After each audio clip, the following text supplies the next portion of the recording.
Sip. Sudah semua udah isi. Belum. Oh. Oke. Mulai Bismillahirrahmanirrahim. Assalamualaikum warahmatullahi wabarakatuh. Waalaikumsalam. Wabarakatuh semua. Perkenalkan, nama saya Toto Setiantoro. Saya itu ada nomor detailnya. Tapi sebelum kita mulai ya, kita untuk pembelajaran hari ini adalah terminologi dan konsep cloud computing. Jadi sebelum kita mulai, kita berdoa menurut agama dan kepercayaan masing-masing ya. Semoga kita berikan kelancaran dari awal sampai akhir nanti. Berdoa dimulai.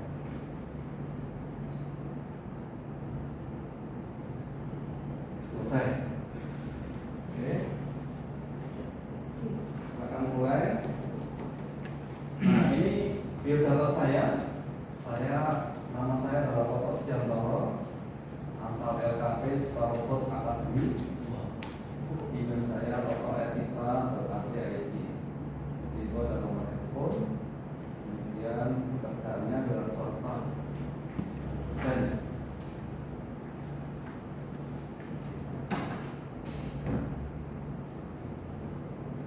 oke, hari ini sebetulnya pesertanya 18 sih. Yang kamu berapa ya? Iya. Ada yang bolos.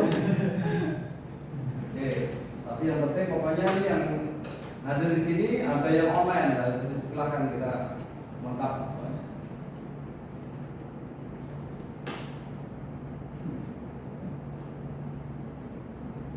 Oke, kita lanjut ke peraturan tata tertib ya. Jadi bagi yang online tentunya kita harapkan dia on cam. Tapi kalau untuk yang hadir di kelas ini mestinya jangan sampai membuat gaduh lah, intinya begitu ya.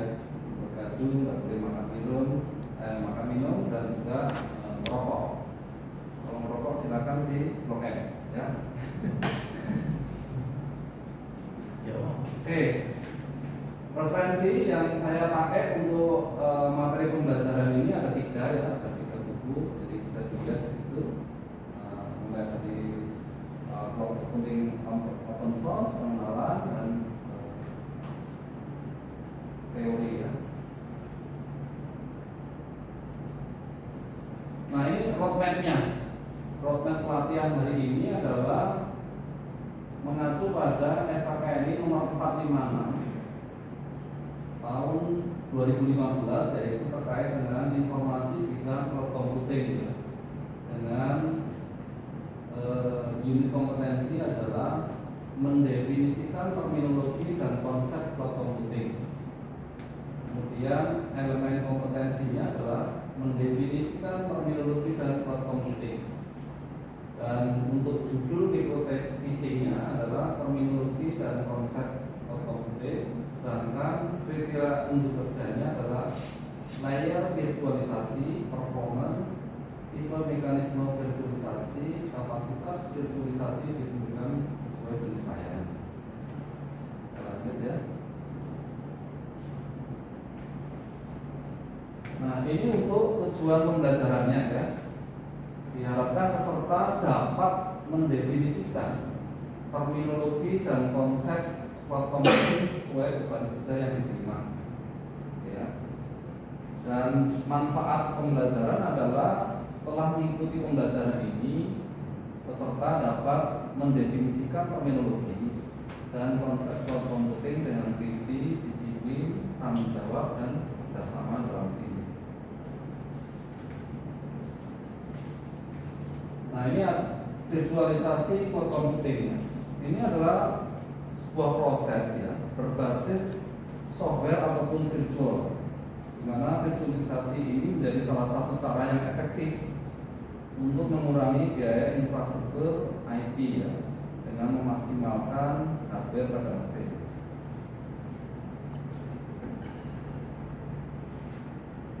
Nah, ini sebagai gambaran nih. Misalnya apa yang dimaksud dengan virtualisasi. Jadi kalau misalnya contoh di gambar yang di kiri bawah, kanan bawah itu ada 3 server, itu masing-masing misalnya server pertama mail server, yang kedua adalah web server yang di tengah ya, kemudian yang di sebelah kanan adalah aplikasi internal.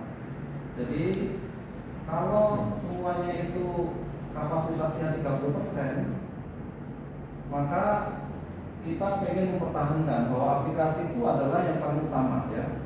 Jadi beban dari aplikasi yang server ke paling kanan itu bisa dipindahkan ke server yang kita tidak mengharapkan dia harus perlu performance yang tinggi. Jadi kita bisa lakukan itu lewat virtualisasi. Ini ada juga yang bisa kita bagi ya. Misalnya server pertama mampu menjalankan tugas yang baru. Jadi dari kapasitas yang 30 seperti contoh bisa sampai meningkat ke 60 ataupun 90. Itu kita bisa full.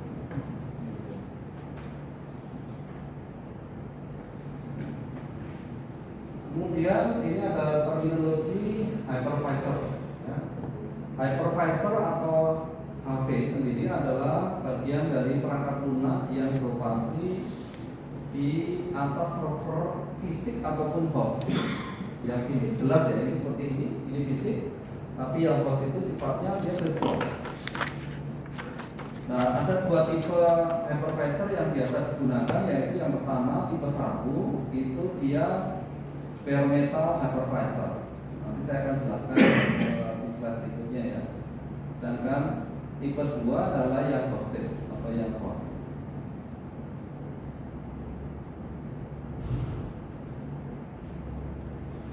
Ini untuk hypervisor tipe 1 ya. Dimana tipe ini kita memasangkan lapisan virtualisasi itu ataupun hypervisor langsung pada hardware-nya. Jadi langsung. Jadi kalau dilihat di gambar yang sebelah kanan, ini nggak kelihatan ya di sini. Ini si hypervisornya langsung di atasnya hardware. Ini yang warna kuning ini sebenarnya hardware. Jadi fisiknya. Jadi langsung dikumpulkan di atas fisiknya mesin. Jadi kita bisa lakukan virtualisasi karena kita bisa menambahkan hypervisor sebagai virtual mesinnya. Nah, ini contoh hypervisor tipe 1. Ini adalah VMware vSphere. Kemudian ada Microsoft Hyper-V, ada Citrix, ada Proxmox ya.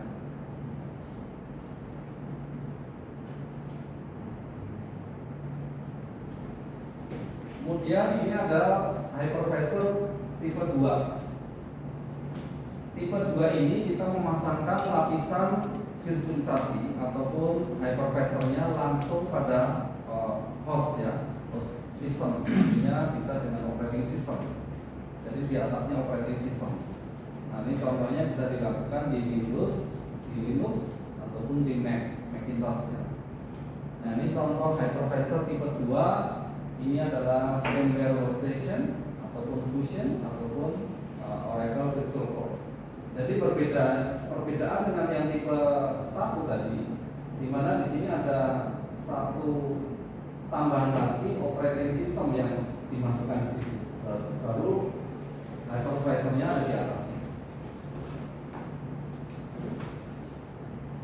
Kemudian ini ada terminologi cloud computing ya. Ada 5. On-demand self-service, ada broad network access, ada resource pooling, ada rapid elasticity, dan measure service. Saya jelaskan secara singkat untuk on-demand self-service ya. Ini adalah namanya juga self-service ya, tentunya adalah layanan mandiri. Jadi sesuai permintaan. Artinya cloud computing itu memiliki self-service portal, yakni pengguna itu ataupun user bisa melakukan konfigurasi dan mengelola sebuah layanan tanpa interaksi dengan provider ataupun penyedia ataupun vendor dari cloud computing. Kemudian ada broad network access. Ini adalah akses dengan jaringan yang luas ya, tentunya karena semuanya harus lewat internet, tentunya kita harus bisa buka akses sebesar-besarnya. Jadi dari manapun, dimanapun kita bisa terhubung dengan perangkat atau platform tersebut, baik itu laptop, PC ataupun smartphone. Kemudian ada rapid elasticity. Jadi layanan cloud computing ini harus bisa disediakan dengan cepat ya, demi memenuhi kebutuhan dari pengguna ataupun user ya. Jadi cloud computing ini harus tersedia. Jadi biasanya si provider akan menyiapkan dalam kapasitas yang tidak terbatas, artinya yang kapasitasnya besar sekali. Dimana pada saat sesuatu ataupun user itu ingin menginginkan sesuatu, dia bisa langsung expand, dan itu bisa dilakukan on the fly. Kemudian ada resource pooling ya. Jadi cloud computing terdiri dari beberapa sumber daya ataupun resource yang membangunnya, mulai dari jaringan, server, aplikasi, layanan, dan penyimpanan. Dan sumber daya tersebut digunakan secara bersamaan oleh beberapa user di berbagai platform. Jadi biasanya kalau dia sudah membuka bentuknya dalam bentuk provider, tentunya dia usernya akan banyak ataupun penggunanya ataupun customernya. Jadi umumnya si provider tersebut akan mempunyai pooling atau dipool dalam satu lokasi. Kemudian ada measure service. Jadi layanan ini harus bersifat terukur ya. Jadi cloud computing ini melacak informasi mengenai ukuran pemakaian layanan tersebut yang telah digunakan oleh kita ya, oleh pengguna. Adanya informasi tersebut menjadi masukan bagi kita untuk membayar. Contohnya kita di HP, kita bisa cek di setting atau di device care, itu akan ada nilai ataupun misalnya memori yang sudah dipakai ataupun storage yang sudah kita pakai, itu bisa kelihatan. Dan itu kalau di cloud computing itu tinggal dikalikan dengan berapa biayanya. Jadi semuanya terukur dengan transparan. Kemudian ini adalah topologi cloud computing ya. Jadi ada IaaS, ada PaaS, ada SaaS. Kalau IaaS adalah infrastructure as a service. Ini bentuknya adalah hardware ya. Kalau platform ini PaaS adalah platform as a service. Kemudian ada software as a service. Nah, ini kesimpulan. Jadi terminologi cloud computing ini adalah mempunyai ciri-ciri karakteristik yang kita tadi sudah saya share. Nah, ini ada quiz ataupun evaluasi. Ini ada 2 soal, saya perhatikan ya. Nanti tolong dikirim lewat apa tuh? Google Drive itu.